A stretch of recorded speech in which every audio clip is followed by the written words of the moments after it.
Bonjour à tous, j'espère que vous allez bien. C'est le second jour de notre jeûne de Daniel et je voulais partager avec vous un psaume qui me semble particulièrement important pour ce début d'année. C'est un psaume qu'on connaît bien et c'est un psaume aussi qui résonne particulièrement avec l'histoire d'Esther qu'on est en train de méditer en ce moment. C'est le psaume 27. Donc je vous propose de le lire ensemble et puis je vais commenter les versets au fur et à mesure. « L'Éternel est ma lumière et mon salut. De qui aurais-je peur? L'Éternel est le soutien de ma vie. Qui devrais-je redouter? » Alors on vit une période de crise.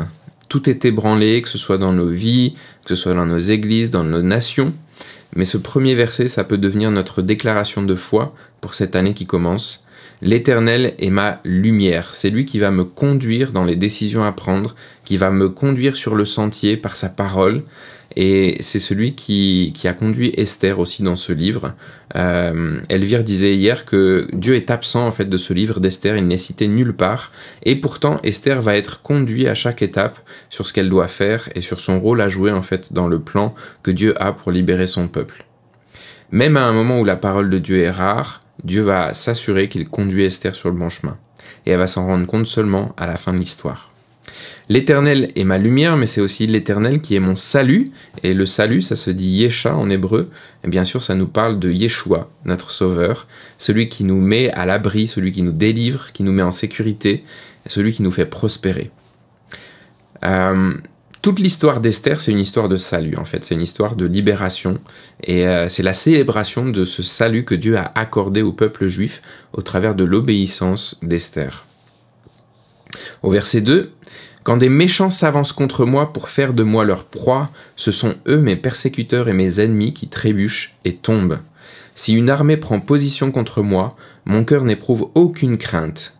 Si une guerre s'élève contre moi, je reste malgré cela plein de confiance. » Et le peuple juif, le peuple dont Esther est issue, il est confronté dans ce livre à un ennemi qui va le persécuter, qui cherche à l'exterminer. C'est encore le cas aujourd'hui pour le peuple d'Israël. Et c'est aussi le cas pour nous, en fait. Il y a un ennemi qui cherche à nous atteindre, qui cherche à nous détruire, à nous exterminer. C'est le diable et toute son armée. Et Jésus, cette année, il ne va pas nous conduire dans une situation de confort, mais il va nous conduire dans une situation de combat. Pourtant, c'est au milieu de ce combat, comme si on était dans l'œil du cyclone, au milieu de la tempête, que Dieu va ouvrir pour nous un espace de sécurité et de protection. Et on va lire ça au verset 4. « Je demande à l'Éternel une chose que je désire ardemment. Je voudrais habiter toute ma vie dans la maison de l'Éternel, pour contempler la beauté de l'Éternel et pour admirer son temple. Car il me protégera dans son tabernacle, le jour du malheur. Il me cachera sous l'abri de sa tente, il m'élèvera sur un rocher. » Alors Esther, c'est une des nombreuses épouses d'un roi païen et cruel, le roi Assuérus.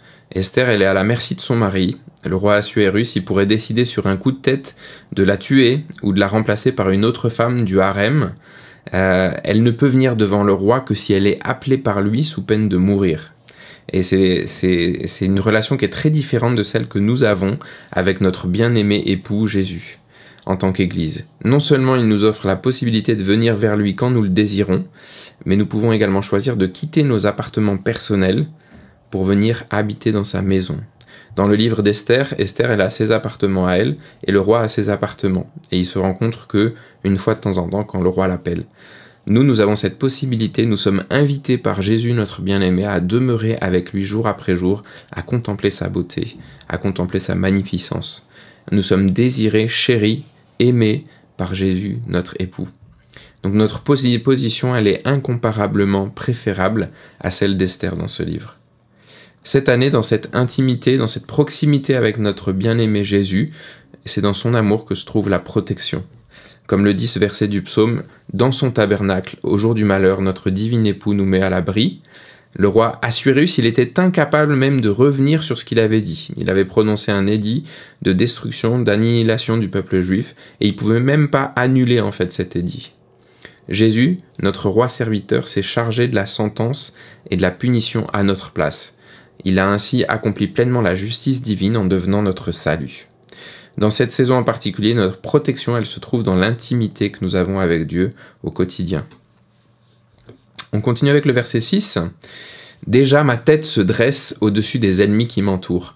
J'offrirai des sacrifices dans sa tente avec des cris de joie. Je chanterai, je célébrerai l'Éternel. Donc pour moi, ce verset, il fait écho bien sûr à la fête du peuple juif à la fin du livre d'Esther, lorsque Dieu l'a libéré, l'a délivré. Le peuple juif va célébrer de toute sa force, et puis ça va devenir même une fête qui a encore lieu aujourd'hui, qui s'appelle Purim. Et pour nous, en fait, ça nous parle bien sûr de la victoire que Jésus a accomplie à la croix et de la libération en fait qu'il nous a acquis à ce moment-là, mais ça nous parle aussi du retour de Jésus, ce moment où notre bien-aimé va revenir et rétablir toutes choses comme elles doivent être. Et donc je pense que Dieu libère dans cette saison une onction de joie particulière dans l'anticipation du retour de Jésus.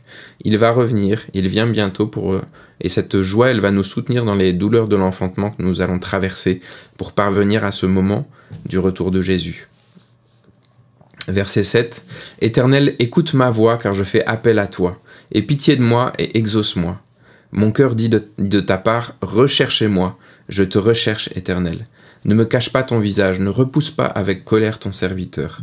Tu es mon secours, ne me laisse pas, ne m'abandonne pas, Dieu de mon salut. » Et ce verset, pour moi, le verset 7, mon cœur dit de ta part, recherchez-moi et je te recherche, Éternel. Il y a vraiment quelque chose qui est pour nous pour cette année. Pour moi, c'est une année pour chercher la face de notre bien-aimé. Pas juste sa main, on n'a pas juste besoin d'une action de sa part, on n'a pas juste besoin d'une bénédiction supplémentaire. Ce qu'on a besoin, c'est de contempler notre bien-aimé face à face, de plonger notre regard dans son regard. Et c'est là, en fait, qu'on va pouvoir avoir cette place et ce rôle d'épouse de Jésus, vraiment. Donc, cherchons sa face cette année. Verset 10, « Même si mon père et ma mère viennent à m'abandonner, l'Éternel m'accueillera. » Et je sens ça aussi, je sens qu'on a besoin d'un rafraîchissement dans notre révélation de l'amour du Père pour nous. Cette année qu'on vient de vivre, elle a challengé en fait pour beaucoup dans nos églises la bonté et la fidélité de Dieu. Est-ce que Dieu est toujours fidèle quand il y a ce virus qui se répand partout? Est-ce que Dieu est toujours bon quand on vit ces périodes de crise économique, ces périodes où on est ébranlé aussi dans nos vies, dans notre foi? Et je crois que Dieu veut déverser en fait vraiment cet esprit d'adoption tout à nouveau, qu'on puisse redécouvrir à nouveau l'amour du Père pour nous dans cette année. Verset 11, « Éternel, enseigne-moi ta voie, conduis-moi dans le sentier de la droiture à cause de mes ennemis. Ne me livre pas à la merci de mes adversaires, car de faux témoins s'attaquent à moi, des hommes qui ne respirent que la violence. » Et cette année, je trouve qu'on l'a vu beaucoup aux infos et sur les réseaux sociaux. La violence augmente de jour en jour. Et la violence aussi à l'encontre de ceux que Dieu a choisis, elle va augmenter. Le chaos va augmenter. La violence va augmenter. Mais nous sommes appelés à marcher dans les sentiers de la droiture et à ce que le Seigneur puisse nous enseigner sa voie. Et la voie du Seigneur, elle n'est pas dans le fait de prendre les armes, elle n'est pas dans le fait de rendre coup pour coup, elle est dans le fait de suivre le chemin de Jésus. Et c'est quelque chose que vraiment Jésus va nous enseigner dans cette saison, il va nous emmener, notre bien-aimé va nous emmener à sa suite pour nous enseigner sa voie. Verset 13. « Aussi je n'étais pas sûr de voir la bonté de l'Éternel au pays des vivants. » C'est notre assurance dans cette saison, nous allons voir la bonté de l'Éternel au pays des vivants. Alors nous pouvons nous dire les uns aux autres le verset 14. « Espère en l'Éternel, fortifie-toi et que ton cœur s'affermisse, espère en l'Éternel. » Jésus, le roi des rois, nous invite non pas à lui rendre visite une fois de temps en temps, mais à vivre et à demeurer dans sa maison tous les jours de notre vie.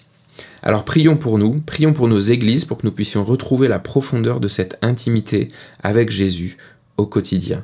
Que Dieu vous bénisse et bon jeûne.